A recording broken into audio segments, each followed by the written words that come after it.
Today, we're bringing you a special interview with Dr. Meir Javedanfar. He's an Iran lecturer at Reichman University in Israel. We sat down to speak with him about everything that is currently unfolding between Iran and Israel.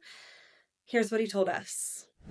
The Hill has an article titled, "The Ayatollah's Survival Was No Accident, It Was Israel's Choice and a Wise One."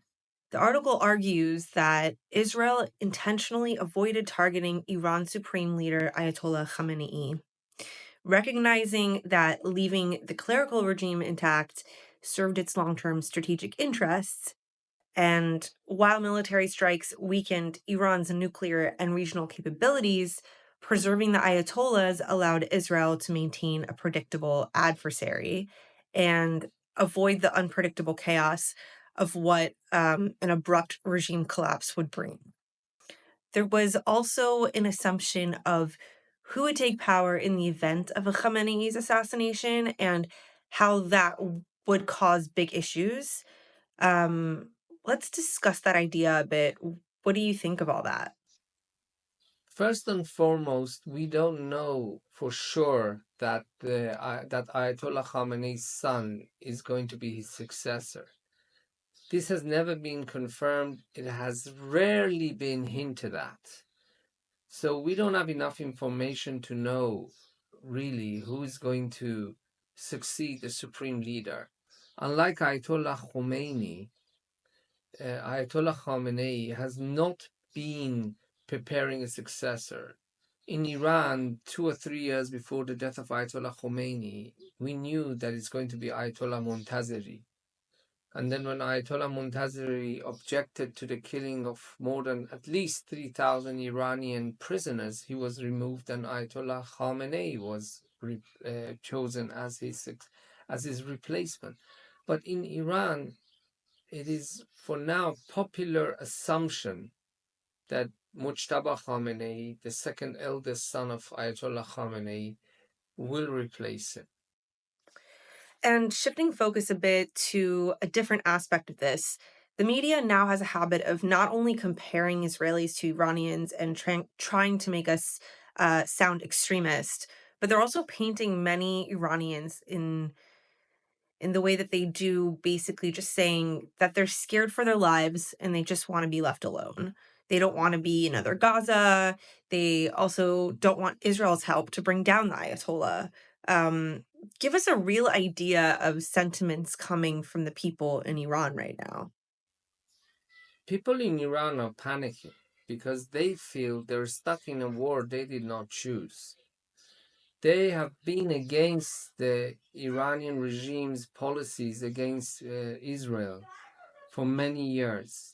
They have been protesting. One of the most popular chants against the regime and protests has been no to Gaza, no to Lebanon, my life for Iran. And Ayatollah Khamenei called these people cowards and that people who don't understand security. And he praised those who take part in Iran's fights in Gaza and in Lebanon. So this is not a war that the people of Iran wanted. They are stuck in the middle.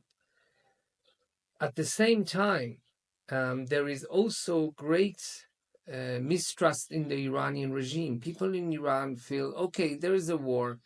What is the regime going to do to protect me? You know, in 1987, when we left Iran, there were air raid sirens when the Iraqi aircraft crossed the Iranian border. We had a couple of minutes to go and hide underneath staircases.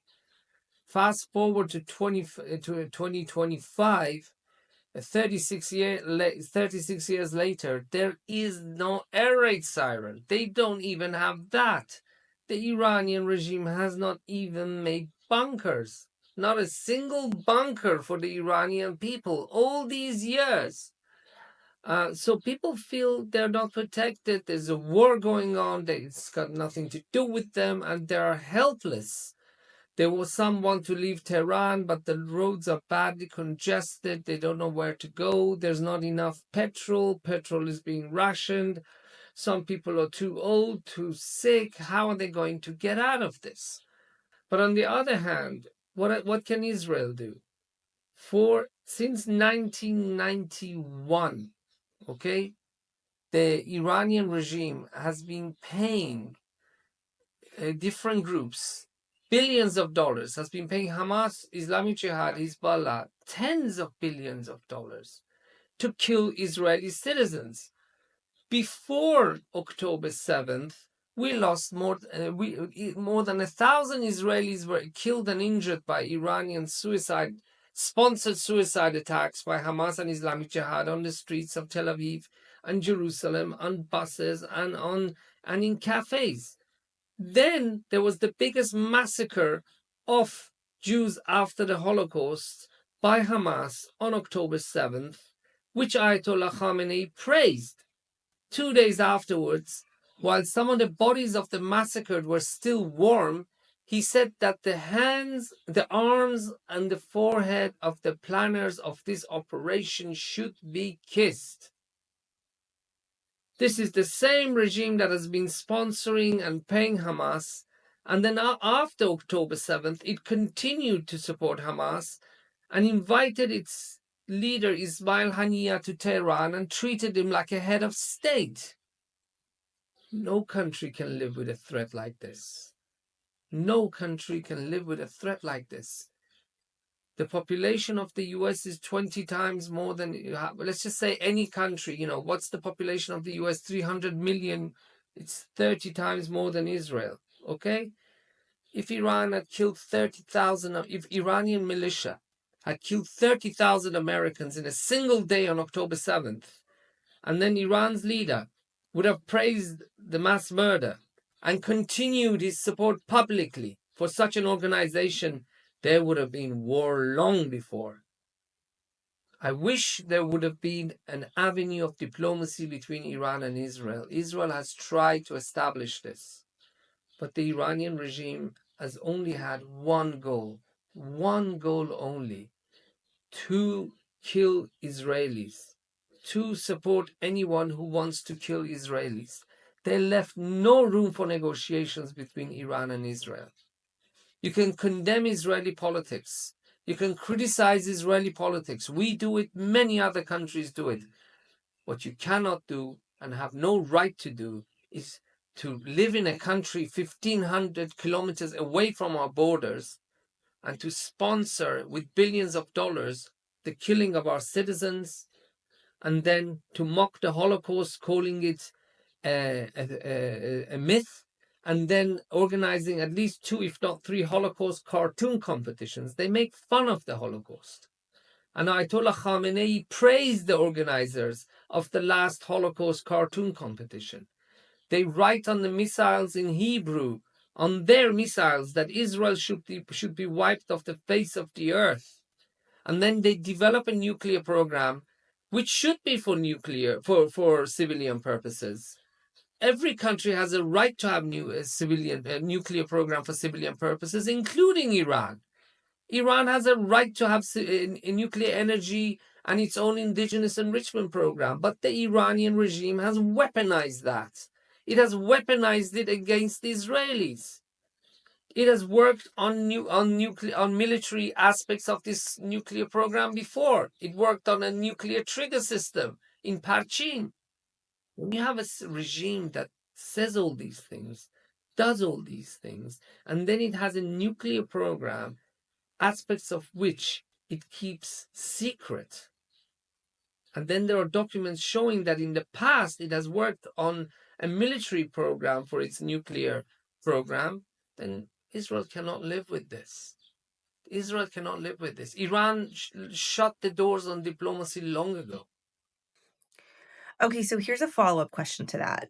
Yesterday, I was going through articles. I think it was BBC, Guardian, and they wrote that Khamenei, he banned the weaponization, made a religious edict banning it, the weaponization of nuclear power.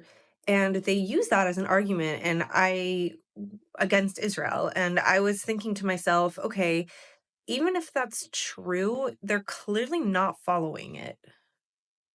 First of all, Ayatollah Khamenei's supposed fatwa against the nuclear weapon is not worth the paper it's not written on.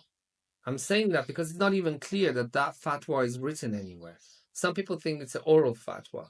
And even if it is, Even if it is, why was Iran caught in the past with the military activities, the military aspects for its nuclear program? The Americans said until 2003. There's been information that the Mossad brought also confirming that the IAEA, the day before Israel's attack, passed a resolution condemning Iran for not coordinating on the inspection of its sites.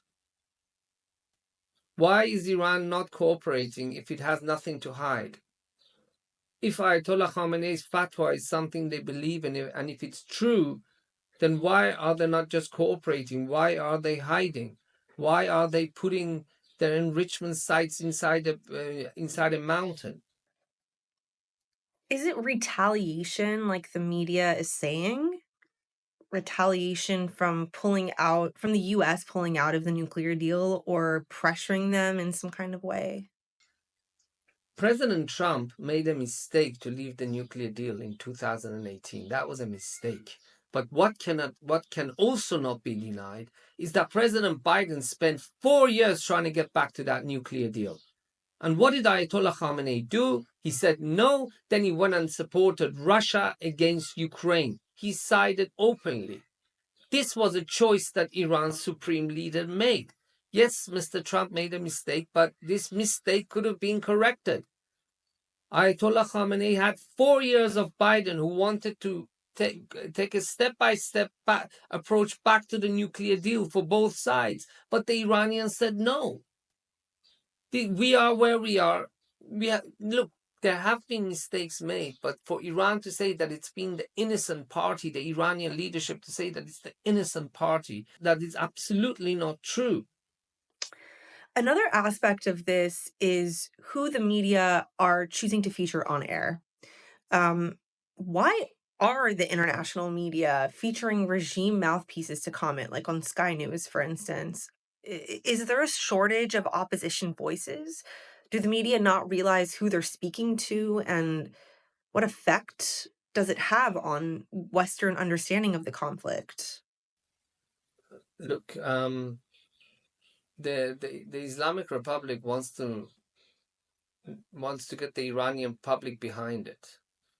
If the Islamic Republic is making a Herculean effort to bring the same public that it mistreats and that it oppresses and that it steals from, i.e., the people of Iran, to now rally around the flag to support the war, even though the Iranian regime never listened to people of Iran, who time after time said they want to focus on developing Iran, not being involved in forever wars abroad. You know what your listeners should know, your viewers, is that in Iran we have a two-tier system. You have the revolutionary institutions headed by the supreme leader and all the organizations that he appoints, and then you have the government called the republican institutions headed by the president. The president is supposed to be subservient to the people of Iran, but unfortunately he's subservient to the supreme leader and his organizations. Let's see. Our president, Ayatollah Khamenei, becomes supreme leader in 1989.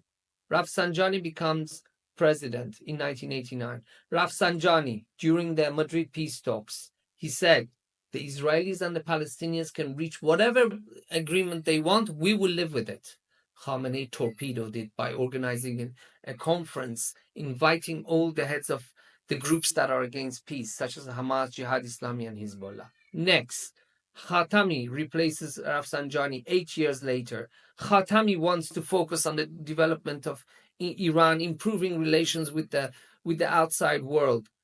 What does Khamenei do? He arrests 13 Jews in Iran in order to torpedo Khatami abroad, and he also torpedoes anything he does in order to reduce tensions with Israel. Next, Ahmadinejad, the same man who denied the Holocaust, the same man, Mahmoud Ahmadinejad, later on in his presidency, his deputy, Mashai, said we have no problems with people around the world. And then when he was asked, does that include the people of Israel? He said, yes, we don't have problem with peoples. We want good relation with all people. And Ahmadinejad supported him. And then Khamenei came out and condemned Mashai. This is Ahmadinejad's right-hand man and his father of his daughter-in-law. Next, Rouhani also tried to, in a meeting with IRGC, people said our biggest enemy is not Iran or Israel. It's not America or Israel. It is the inflation. It's the environmental disasters. What did he get for it? Khamenei tests soon after the nuclear agreement. They test 2 missiles with writing that Israel should be wiped off the face of the earth. So the regime does not even listen to its own presidents. What chance do the people of Iran have to change its mind? And what chance does the state of Israel have to negotiate with such a regime? And that's another reason why we had June 13th, 2025, because Israel was left with no option. But the media is also they're interviewing and they're showcasing a lot of the time people who support the regime.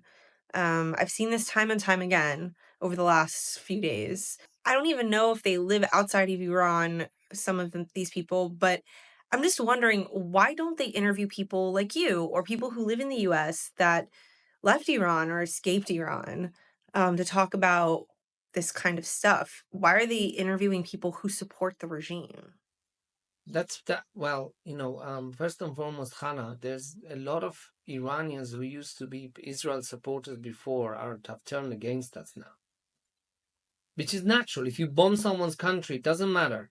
They just think, they believe Iran's sovereignty has been violated, and Israel has no business to do regime change in Iran. That this is an internal problem. But there is pushback. There are Iranians saying that this war was brought upon the people of Iran by the Iranian regime policies. And why is it that some of the same people who are condemning Israel attacking the infrastructure of the Iranian regime, why were they silent when the regime was oppressing and killing thousands of Iranian protesters?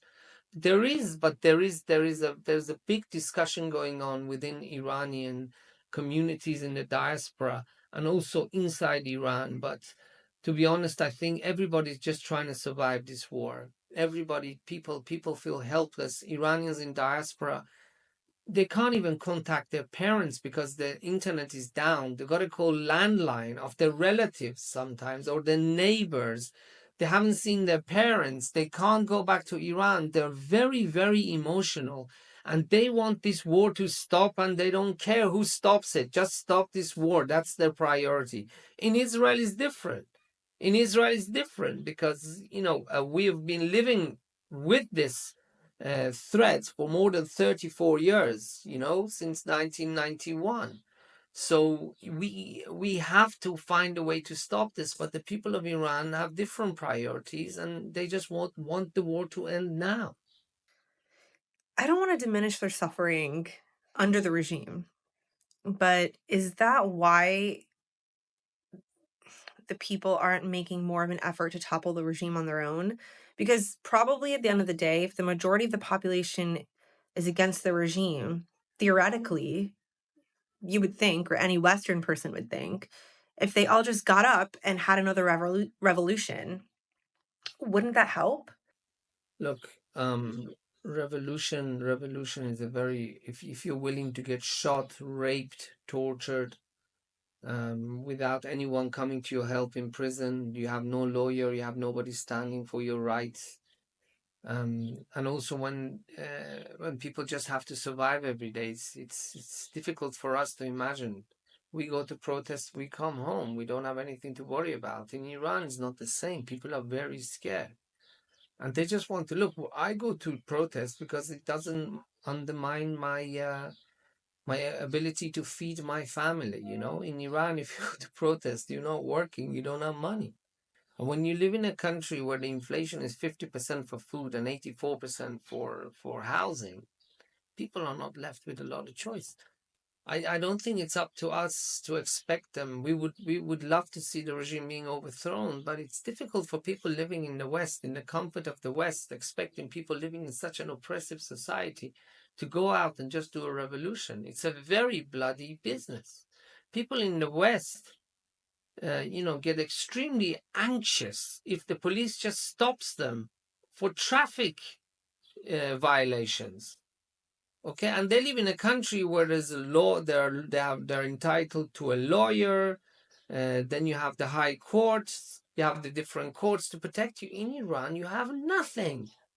They will stop you. They will take you away, and you will be entering a black hole of torture, incredible pain and humiliation, and perhaps death. This deters people. Now, I'm not saying that there's no chance of an uprising in Iran. We could see it again, but people in the West should not underestimate how difficult and how challenging it is for people living in a society such as Iran to just rise up and topple the regime. And what are the signs to look for to know when it's the beginning of the end of the regime? If Khamenei flees the country, and if there's a massive number of people turning up on the streets. I know you said you couldn't talk about or comment on this much, but should the IDF operation be geared towards regime change as a key aim? We can't do regime change in Iran. The people of Iran do regime change. I think the biggest reason why the IDF is threatening regime change is because they know that's the one thing that scares Khamenei more than anything else. So I think we are creating the conditions for regime change, and we're using it as a threat. Basically, if it happens, great. If it doesn't happen, then we can use it as leverage to get the regime to do what we want, which is the disintegration of its enrichment policy. Okay, last question. We spoke a little bit about how the West sees the situation and all the comparisons to Gaza and whatnot. What do you make of all the people whose reaction online has been free Iran or Iran has the right to defend itself? Do they realize that they're speaking on behalf of the Islamic Republic? This is a war that the Iranian regime started in 1991. From 1980 to 1988, when Iran was fighting Iraq, Israel was the only Western country that directly supplied weapons to Iran to fight Saddam Hussein. This was also done in order to create the conditions for perhaps a rapprochement between the two countries in the future. But the Iranian regime actually started using, towards the end of the war, some of the weapons we sold them, sent them to Hezbollah to kill our soldiers. And then after the end of the war, they declared proxy war against the state of Israel. This is not a war that we wanted. We don't have a border with Iran. We're not occupying Iranian land. We were not killing Iranian citizens. We were trying to protect Iranian citizens by supplying weapons to Iran during the Iran-Iraq war because we had a common enemy, Saddam Hussein. The Islamic Republic in 1991 could have chosen a different path of developing Iran, of rebuilding Iran after 8 years of war. And to be honest, President Rafsanjani, even though he's also not a nice person, but he was pragmatic. He wanted to do that. They didn't let him. There have been numerous Iranian presidents who have wanted to focus internally. The regime didn't let him. This is not a war that's justified. This is not a war that's justified in any way, shape, or form. And this is a war that was started by the Iranian regime. We'd like to thank Dr. Meir Javedanfar, Iran lecturer at Reichman University in Israel, for joining us today. And thank you all so much for watching.